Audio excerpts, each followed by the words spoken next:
नमस्ते, स्वागत छ हजुरहरुलाई मेरो युट्युब च्यानल हाम्रो किचनमा। आज मैले खसीको मासुको पक्कु बनाउन गइरहेकी छु। यो रेसिपी प्राय दशैंको बेलामा बनाउने गरिन्छ।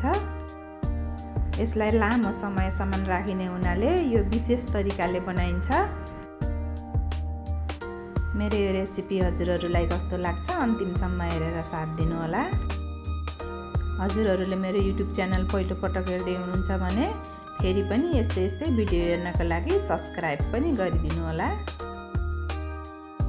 अब लागौं है त पक्कु बनाउनतर्फ।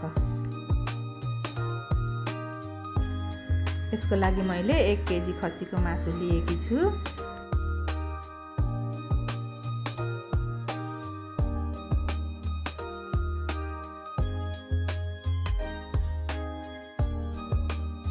यसलाई म्यारिनेट गर्नको लागि मैले 1 चम्मच बेसार, 1 चम्मच लाल मिर्च पाउडर, 1 चम्मच धनियाको पाउडर, 1 चम्मच जिरा पाउडर, 1 चम्मच गरम मसला, 1 चम्मच नुन र 1 कचौरा तेल लिएकी छु। पक्कुलाई फ्राई गर्नको लागि गरम मसला पनि लिएकी छु। तेजपत्ता, चक्रफूल, दालचिनी, ल्वाङ र सुकमेल लिएकी छु। 1 चम्मच जति चुक अमिलो पनि लिएकी छु। यसको साटो हजुरहरुले कागती पनि लिन सक्नुहुन्छ। अब मैले यो मासुमा बेसार,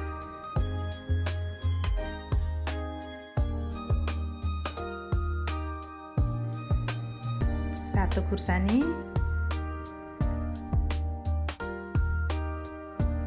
धनिया पाउडर,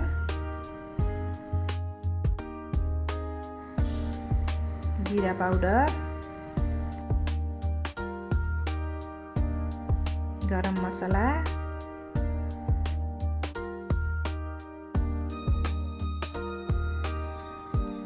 र नुन राखिदिएँ।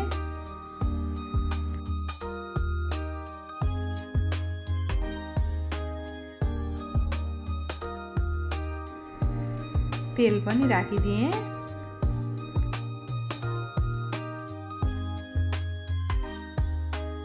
यसलाई मजाले मिक्स गर्नुपर्छ।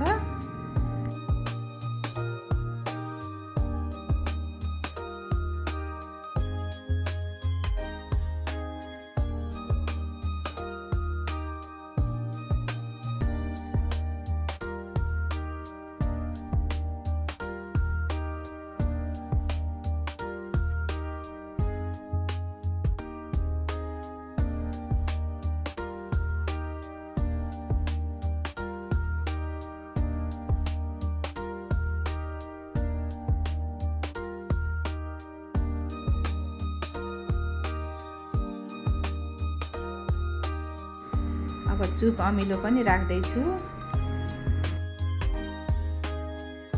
फेरि यसलाई पनि मिक्स गर्दै छु।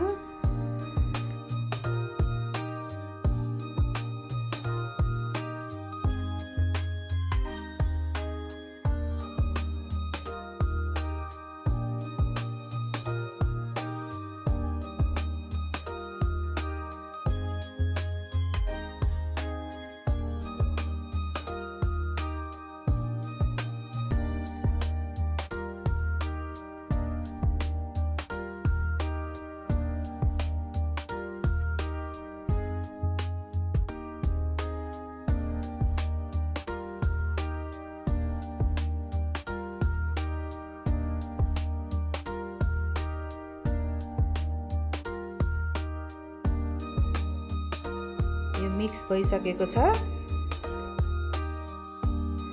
अब यसलाई कम्तीमा पनि 5 घण्टा छोपेर राखिदिनु पर्छ।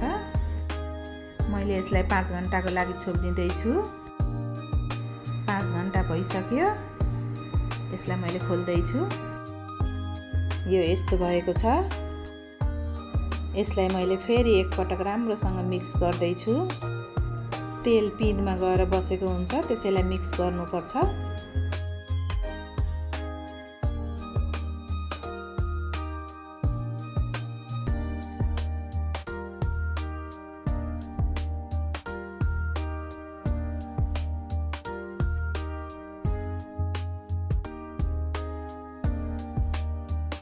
अब यो पकाउनको लागि तयार भइसकेको छ। मैले एउटा प्यान बसालेँ, यसलाई मिडियम फ्लेममा हिट गर्दैछु। थोरै तेल पनि राखिदिएँ।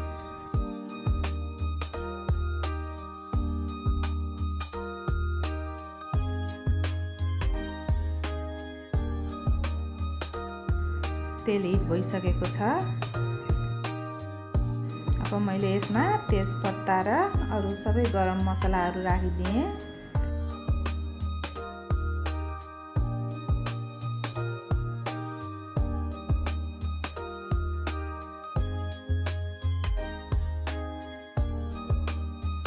यो सबै फ्राई भइसकेपछि अघि म्यारिनेट गरेर राखेको मासु राखिदिँदैछु।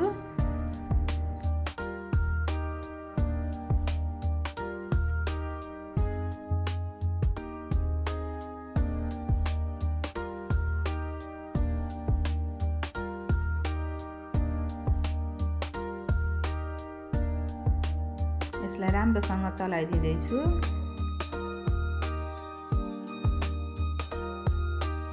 यसलाई लो मिडियम फ्लेम गर्दै पकाउनु पर्छ। यसलाई छोपेर मजाले पकाउनु पर्छ। अरू मासु पकाउनु भन्दा यो पक्कु पकाउनलाई अलिकति समय बढी लाग्छ। धेरै समय रहने हुनाले पकाउन पनि यसलाई टाइम लाग्छ। अब मैले यसलाई 10 मिनेटको लागि ढक्कन लाएर पकाउँदैछु। 10 मिनेटमा यस्तो भएको छ। मैले यसलाई चलाइदिँदैछु। विशेष गरी पक्कुमा लसुन, प्याज, अदुवा र टमाटर राखिँदैन। फ्लेमलाई लोमा राखेर फेरि 20 मिनेटको लागि यसलाई मैले छोपिदिँदैछु। 20 मिनेट भइसकेको छ। यो यस्तो भएर पाकेको छ। यसलाई मैले एकछिन चलाउँदैछु। अदुवा, लसुन, प्याज र टमाटरले मासुलाई छिटो बिगार्ने हुनाले हामीले पक्कुमा यो चिजहरू राखिँदैन। यसरी बनाएको पक्कु 1 महिनासम्म पनि राखेर खान सकिन्छ। फ्रिज नहुनेहरूले पनि हप्ता 10 दिनसम्म यसलाई राखेर खान सकिन्छ। फेरि पनि यसलाई मैले लो फ्लेममा 20 मिनेट जति छोपेर पकाउँदैछु। 20 मिनेट भइसक्यो। पक्कु खानको लागि रेडी भइसकेको छ। मैले फ्लेम अफ गरिदिएँ। हेर्नुस् त यस्तो भएको छ। एकदमै राम्रोसँग पाकिसकेको छ। हजुरहरूले पनि दसैँमा यस्तै गरी नै पक्कु बनाएर खानुहोला। खानाको लागि मिठो पनि हुन्छ, लामो समयसम्म पनि राख्न सकिन्छ। हजुरहरूले मेरो भिडियो अन्तिमसम्म हेरेर साथ दिनुभएकोमा हजुरहरूलाई धेरै धेरै धन्यवाद। आजको भिडियो हजुरहरूलाई कस्तो लाग्यो कमेन्ट बक्समा कमेन्ट गरिदिनु होला। यदि मन पर्यो भने लाइक र शेयर पनि गरिदिनु होला। Thank you. See you in next video. By.